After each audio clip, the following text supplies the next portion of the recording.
Good afternoon, everybody. My name is Anshul, um, and thank you for being around for this webinar. Thank you for your presence last month. Last month we ran with the theme which was around learning and development, and we had 4 or 5 webinars which happens every Friday or every week. Uh, Last week we had received a great response, and a lot of listeners were interested in the content and the presentations. We would be happy to circulate the presentations even for the webinars that will happen every Friday this month as well. Um, just to set the context of the monthly theme, so this month we are starting off with a theme which is around the essentials of leadership development. Now, this is a leadership development month at EmployWise. What we really want to do is to start with the step 1 till we want to finish in the last webinar. We want to finish with a guest speaker. So I'll just take you through the process that we are following, starting from the first webinar. So the very first webinar, which is today, we will essentially talk about the high potential and high flyer identification. Now, we all know that there are sometimes tangible, sometimes intangible ways to identify high potentials. But what are those strong, well-received, and very scientific ways of identifying hypos? In large organizations, emerging organizations, and startups, I think these all fundamentals should be in place. We'll talk at length about the hypos and the identification process and what is the emotional intelligence and how does it really contribute. Then we'll move on to the second webinar, which is around strategic thinking.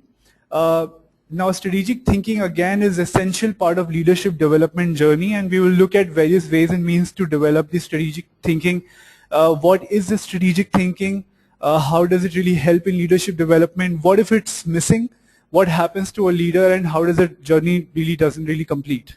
The third one, which will be on third Friday of the month, is around how do you really create the conducive, leadership conducive work environment. So once you have identified a leader, once you have trained a leader, once you have developed, at least inculcated the elements of strategic thinking, how do you really give him authority, and how do you really create the organization environment that's conducive for him to grow? And the fourth one, and the probably most important one, would be a guest speaker. For the first time at EmployWise, we have a guest speaker. His name is Mr. Sridhar Iyengar. He is the head HR and AGM at Manipal City and Guilds. He belongs to education industry, has taught leadership for many, many years. He himself has the first-hand experience in managing large organizational setup and managing HR function there. He will personally share his story, his learnings and his setbacks when it comes to leadership development, when he was getting developed and how he developed his leaders in the organization. So I think it'll be first-hand experience for all of us to listen how really a great leadership development journey is covered. Without wasting and taking a lot of your time, I think I'm going to hand over this mic to Neha, who is a consultant at EmployWise. She has the experience in HR, has been towards the journey of leadership development, has been extremely abreast with how the hyper development really happens. So over to you, Neha, and very warm welcome. Thanks, Anshul. So a very good afternoon to each one of you. I'll be starting on the topic as discussed by Anshul, that is assessment and identification of high potential and high flyers. So first I would like to start with a quote by Mahatma Gandhi, which is, I suppose leadership at one time meant muscles, but today it means getting along with people. And I think this quote speaks a lot about the perspective of leadership, which has changed over the years. Like now, leadership doesn't mean just, to be in power and controlling others, but it also means, getting along with people, understanding them, and then achieving your objectives. So, it all matters about gelling with people and coordinating with them and along with them moving ahead.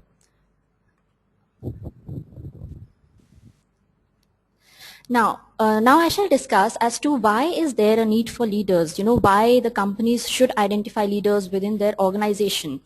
So an organization is obviously set up for a competitive growth, and if it truly requires to gain a competitive edge over the others, so it needs to ensure that its proper talents are at proper place, and that all the proper strategies, they all are in place. And also the organizations are also set up for a continued business growth, so that the business growth doesn't get hampered. So that's why also the organizations need to fill up their leadership cadre positions with some potential candidates. Then coming to the resourcefulness, many organizations, they can also hire the leaders from outside. But why to hire from outside when when you can train your workforce itself, and your workforce will be having so much of experience and talent, and you can train them and develop themselves within your organization rather than hiring from outside, which would cost you a lot. Then strategic planning. Each company has its own objectives for every financial year, and there a lot of strategic planning goes on. And for the implementation of the strategic planning, proper strategic leaders are required. So I guess these are the major 4 points as to we can get a gist that why there is a need for leaders.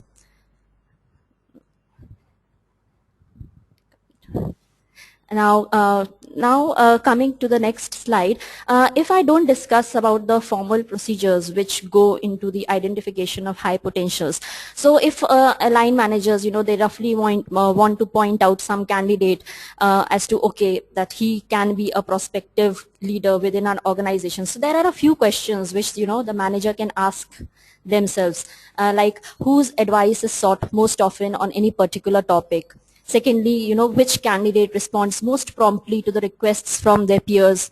Third question would be like whose responses are most judgmental, who gives the most helpful responses.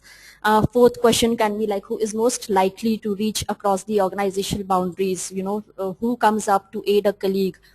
And fifth, like whose opinions are most valued, whether it's internal or external. Sixth one can be who gets the most kudos from customers, who is most customer oriented. Seventh can be who's the most densely connected to other employees. This means, this speaks a lot about the interpersonal skills of a candidate.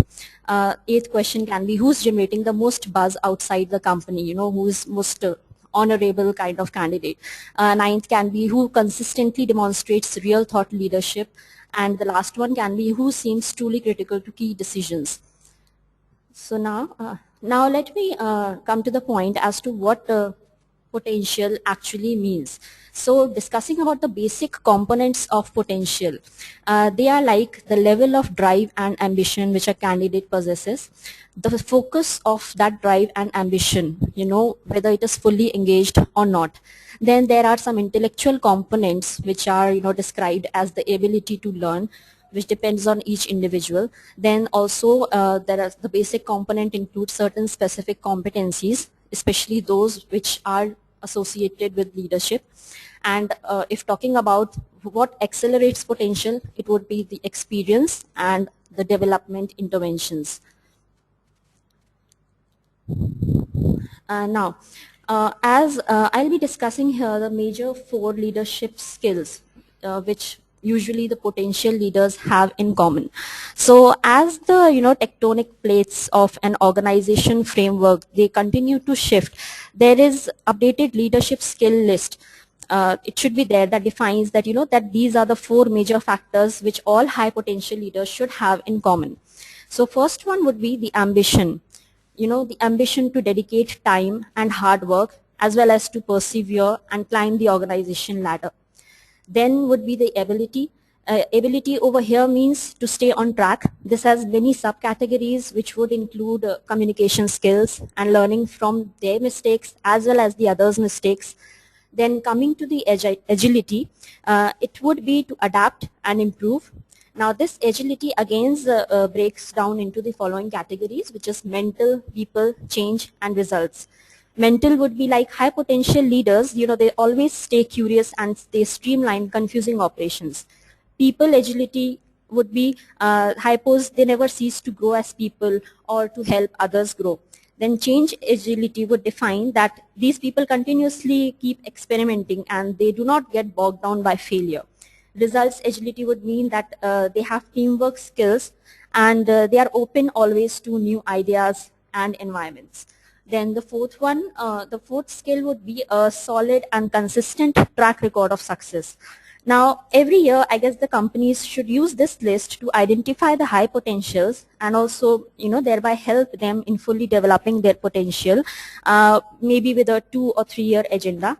This agenda which the company should make, it should show when and how a company would invest in each of these high potential leaders. And these investments these investments can include like conducting a university or company courses, completing 360-degree reviews or psychometric assessments, executive coaching, etc.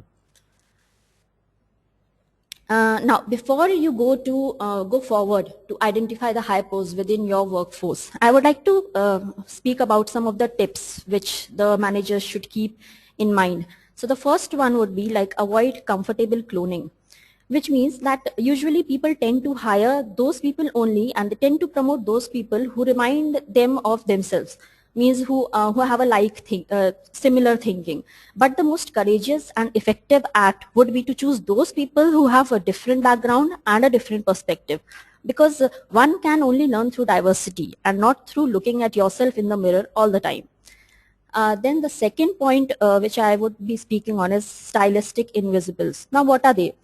Now, too often we have a mental model for what we expect that the leaders should look like this. Now, when looking for future leaders to mentor, we seek out verbal, charismatic, quick decision makers. But there are other people also. They don't come into the limelight and they don't even seek limelight, but they do act with great integrity and they have a great strategic thinking. And they obviously get results. They are right in front of us, but we don't see them. So the major challenge is also here to find out the ways to allow that untapped potential to become more visible. Now, how to do that untapping? It would be like by encouraging diversity and taking note of the staff who pulls together teams and identify the cultural traveler. Now, the cultural travelers over here, it means that some effective leaders will be able to coordinate effectively across your institutions, multiple boundaries across departments and colleges. So a person who is, these leaders, they know how to build a relational capital and they know how to translate the ideas between different perspectives. So these people would come under cultural travelers. Now coming to the assessment procedures. Now, there is a wide range of assessment procedures which the organizations employ to identify the high potential talent. The assessment procedures, with the increasing level of sophistication, I would be discussing here. So they are as the buddy approach, the tenure approach, manager appraisal, decision makers consensus, and criteria based approach. So coming to the buddy approach. This approach is characterized by those people who have the decision-making authority and who identify their buddies as high potential.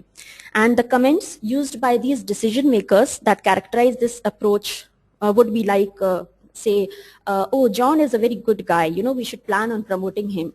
Or a statement like, oh, I like John, let's give him a job when it's available. So this would come under the buddy approach.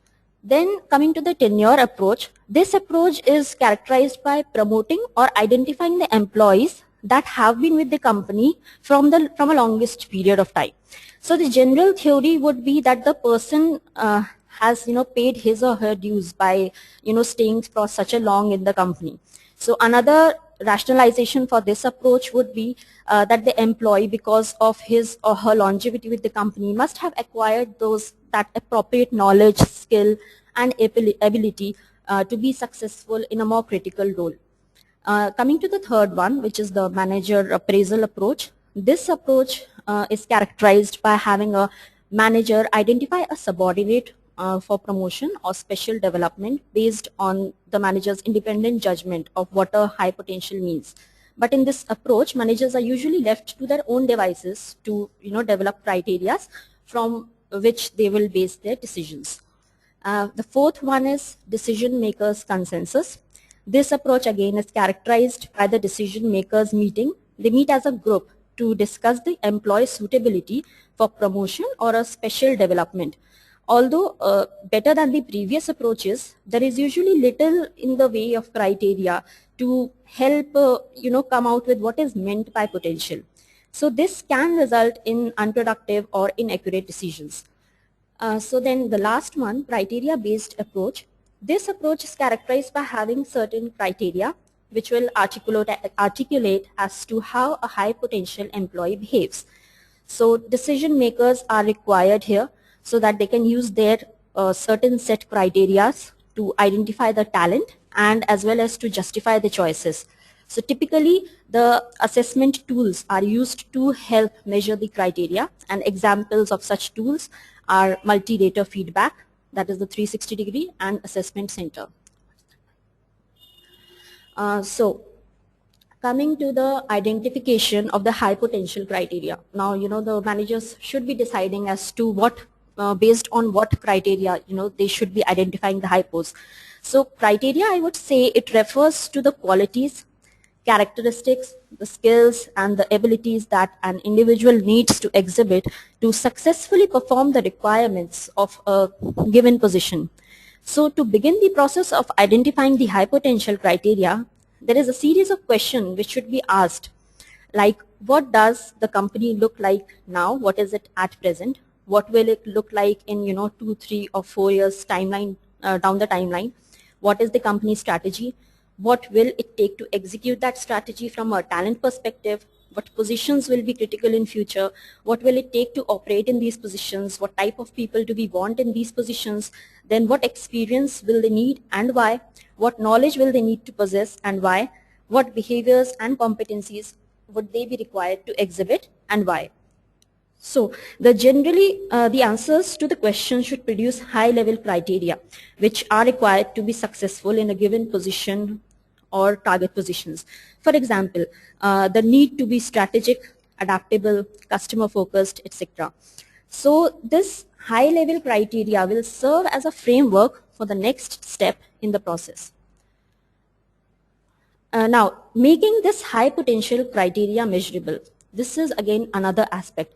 At this stage, an organization should have a professional who would facilitate this process in order to take out the level of clarity which is required to make this criteria measurable. Like for an example, to make the criteria of suppose say strategic ability measurable, the organization needs to begin by asking the following questions as to what does a strategic person do, how do you know if the person is strategic or not, what observable actions indicate that the person is strategic, and the answers to these questions now would help to take out how a strategic person behaves. Some behavioral indicators of strategic employee might be that he or she anticipates where the market is headed and who the stakeholders will be, and secondly integrates all the department under one and deliver new product and service to a particular market. Now after you have made this high potential criteria measurable, we come to the how to create the tools. What are the tools which will measure the high potential criteria? So one of the most useful tools which is there in measuring the high potential criteria is the multi-rater assessment, that is the 360 degree. So this method is used to gather information on a variety of observable behaviors and that regarding an employee, and that too from multiple sources, that is from his peers, subordinates, supervisors, customers, etc. Then secondly, these assessments can be a great source of information also because they provide a complete picture of an individual. And other examples of the measurement tools would include performance tests and the assessment centers. Now coming to the assessment centers, what are they? The assessment center method, it involves multiple evaluation techniques. It includes various types of job related simulations, sometimes interviews, sometimes psychological tests, and sometimes common job simulations which are there. So the most common job simulation examples which are used in assessment centers are like simulation exercises, group discussions, behavioral interviews, use of in-basket exercises, simulation of interviews with subordinates or their clients, and some written communication exercises, and maybe some analysis or decision-making problems. Now, these simulations are designed to bring out the behavior relevant to the most important aspects of that critical position or level for which the assessees are being considered. So, known as competencies, these aspects of the job are identified prior to the assessment center by analyzing the target position. And behavioral interviews, they play a major role in taking out the competencies of a particular employee. So behavioral interviews generally are a series of questions which you can ask a candidate. So it basically revolves around the specific highs and lows which a candidate has faced in his job. So this is really helpful in pointing out the competencies which a candidate possesses. So during the assessment, the job simulation brings out assessee's behavior or knowledge in those target dimensions. Now, basically a traditional assessment center, if I talk about, it generally involves around 6 to 7 participants, and this procedure continues from 1 to 3 days. And as the participants work through the simulation, they are observed by their assessors, which are usually the line managers, who are particularly trained to observe and evaluate their behaviors and knowledge. And then the assessors finally evaluate the tests. They come up with a report in which the details are there regarding the strengths and weakness of the employee. And perhaps the most important feature of assessment center method is that it relates not only to the current job performance but also to the future performance. By observing how a candidate will handle complex situations and the challenges of a target job or job level, the assessors get a picture of how that person would perform in the target position. Now, I would also like to speak about here regarding the in-basket exercises. Means these are also a kind of simulation exercises in which a candidate's responsiveness to various critical situations can be seen. So these all are a part of the assessment center process. Now, let me discuss of some leading capability framework which the companies generally use for their leadership models. So I will be talking about some of these abilities and how these abilities relate to the leadership model. So first comes the cognitive ability, which means the general intelligence or the mental ability. How it relates to leadership is like in its ability to analyze the information and to develop solutions. Then the second one is the learning ability. This type of intelligence, it is a type of intelligence which refers to the ability to respond to the changes over time, and it relates to leadership in a way in its ability to adapt to the changing business conditions and responding accordingly.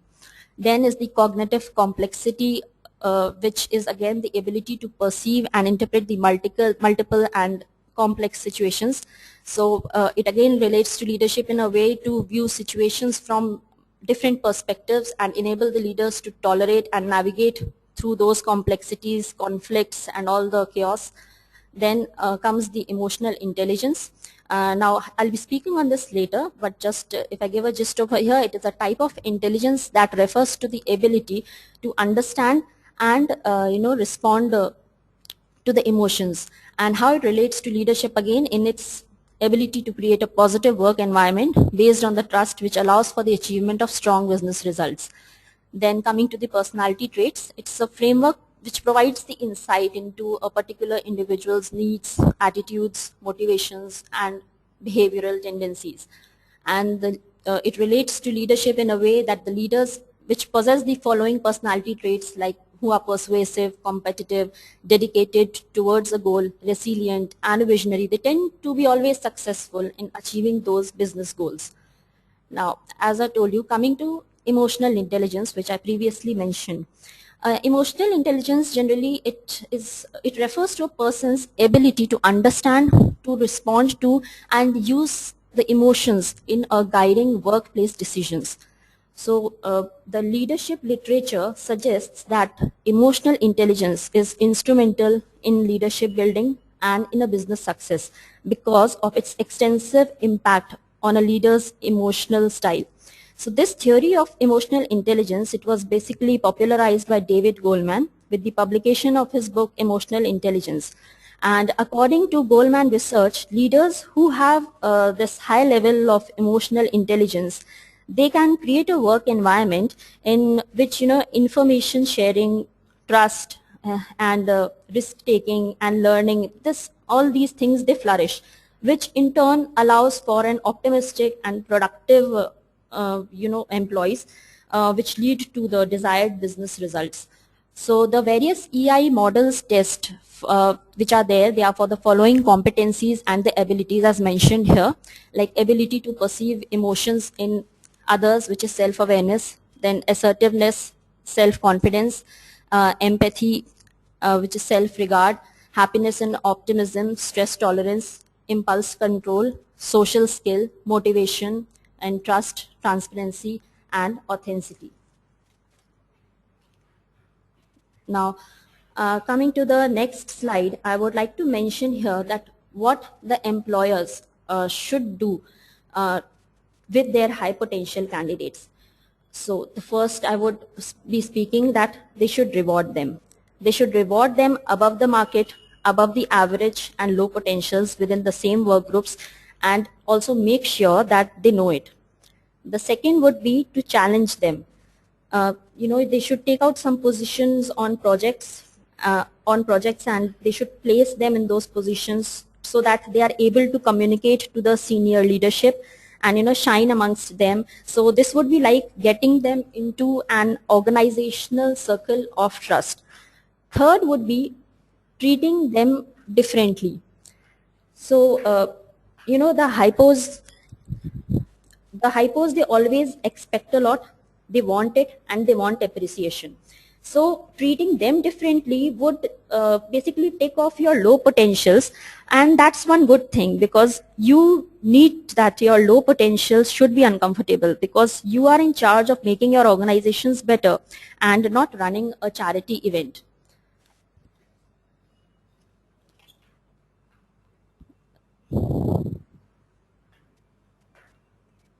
So now coming to the next slide. And also there is a HR secret that I would like to tell you, that employers don't need to tell actually the high potentials that they are the high potentials, because high potentials already know they are hypos, and because they have a great sense of self-awareness. So that's the one reason that they are hypos. So now coming to my conclusion slide, I would like to present here some report findings by a consulting firm from Towers Watson, which says that just 68% of the companies, they only formally identify the high potential employees, and while only 28% they actually tell the employees that they have been labeled as such.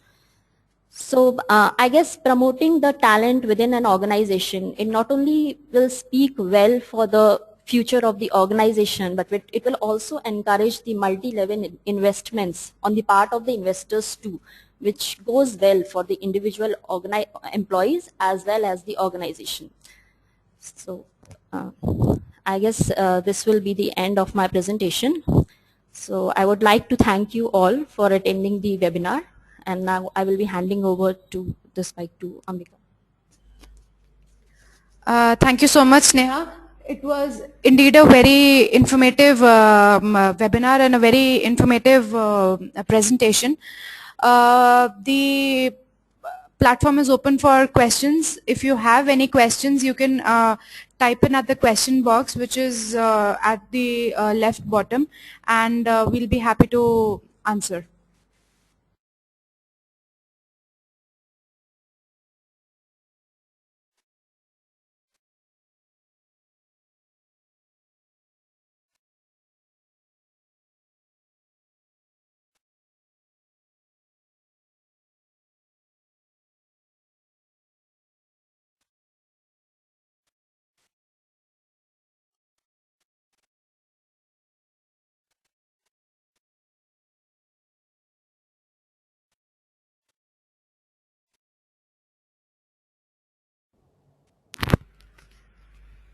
Well, Neha, when I was listening to your presentation, there was one slide that mentioned, you should reward your hypos above the market expectations, challenge them, and then actually promoting them as compared to the low potentials. Don't you think that will actually create a discrimination, and the low potential people would actually feel very demoralized and demotivated that what the heck, we are not being rewarded or we are not being promoted or something of that sort? Yeah, sure, Ambika. I would like to answer that there can be a probability that, the low potentials, as I said earlier, they will get pissed off because you will be giving importance to a high potential candidate. But, they need to be uncomfortable because they also need to, see what position they are at. And if they want to, gain that attraction of the managers, they should also, come in line with those high potential candidates so that they also come into focus. So actually, the managers can, conduct a meeting and appraise a particular candidate as to what specific competencies he has depicted, and also guide the other fellows as to, if they follow this procedure and if they spend some time, as that can be a kind of motivating factor for the other employees if they can take it in a positive way. So I would like to say this. Thanks, Neha. Any other questions? We'll be happy to answer your queries.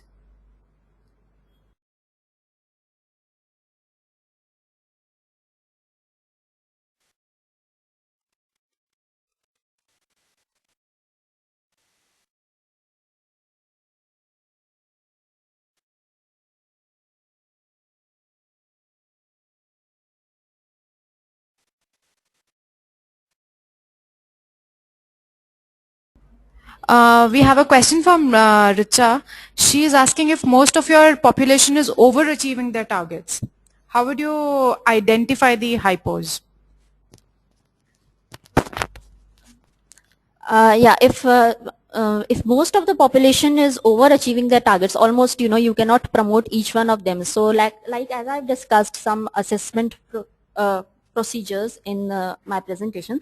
So I guess if you go through those assessment procedures, and if you take those different tests from all the employees, almost each and everyone answers would be different. Their competencies would also be different. Their way of achieving targets would be different, and so therefore their competencies would be different. And so based on one is this factor, that based on those results you can identify again that who is the most perfect of all of them. And the other thing which I mentioned like previously was the emotional intelligence quotient. So that can be decided upon that which candidate is perfect on this emotional intelligence criteria, who, and also based on the requisite skill requirement of your target position, we can assess the candidate based on those specific competencies. I hope, Richa, that answers your question.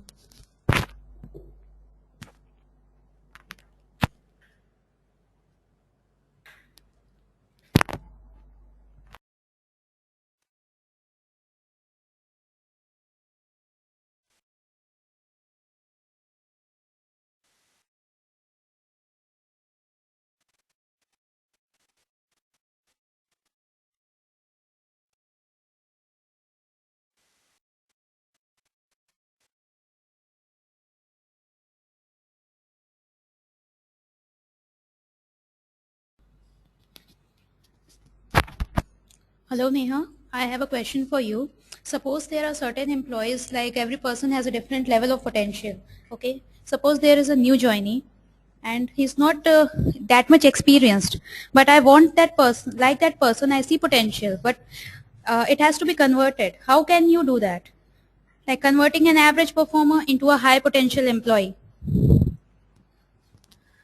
Yeah, I think if there are some low potential employees, so generally, the organizations, they conduct the various training sessions, during certain time durations. So those candidates should be made to attend those trainings so that they gain certain competencies over time.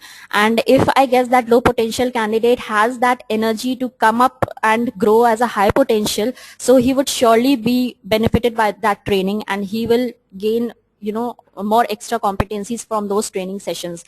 And even after that, if it doesn't happen, then obviously already the companies are investing in him in giving the through the training sessions. So I hope that answers your question.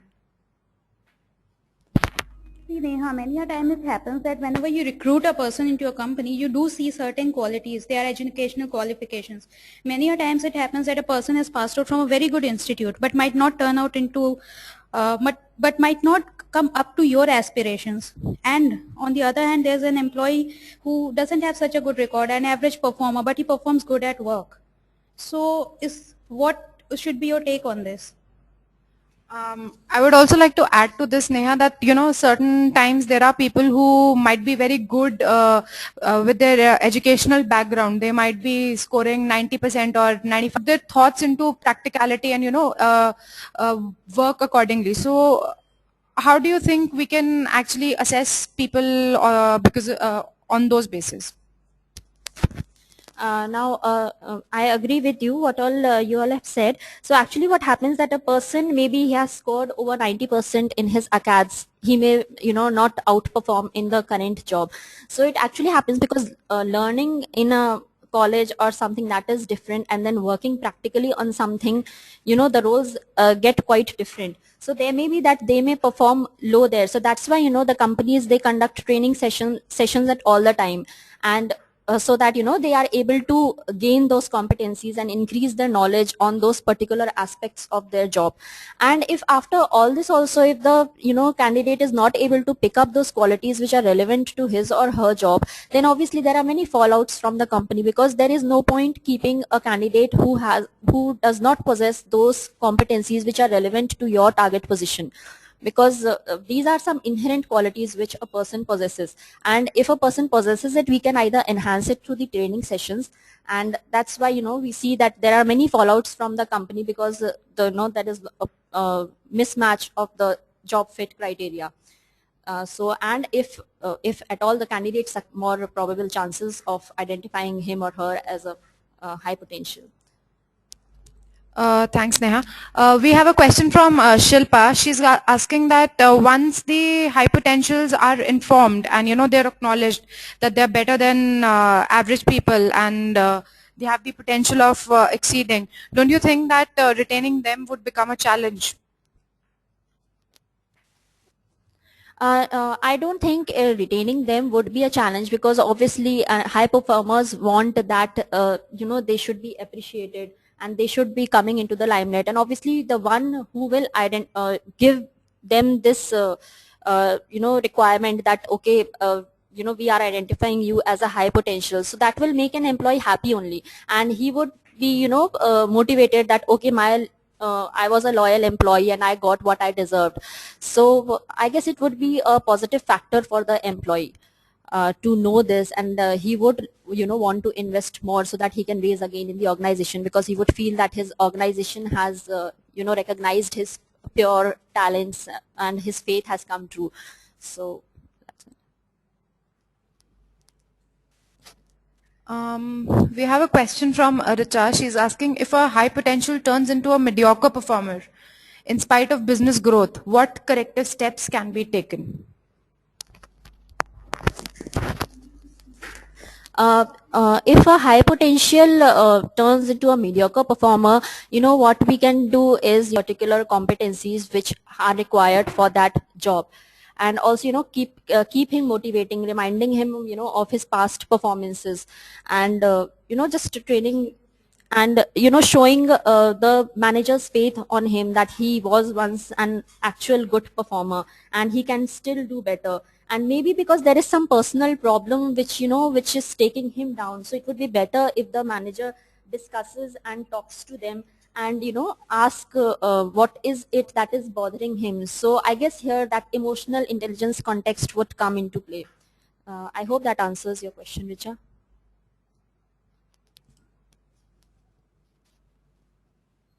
I hope, Richa, that answers your question. Any other questions?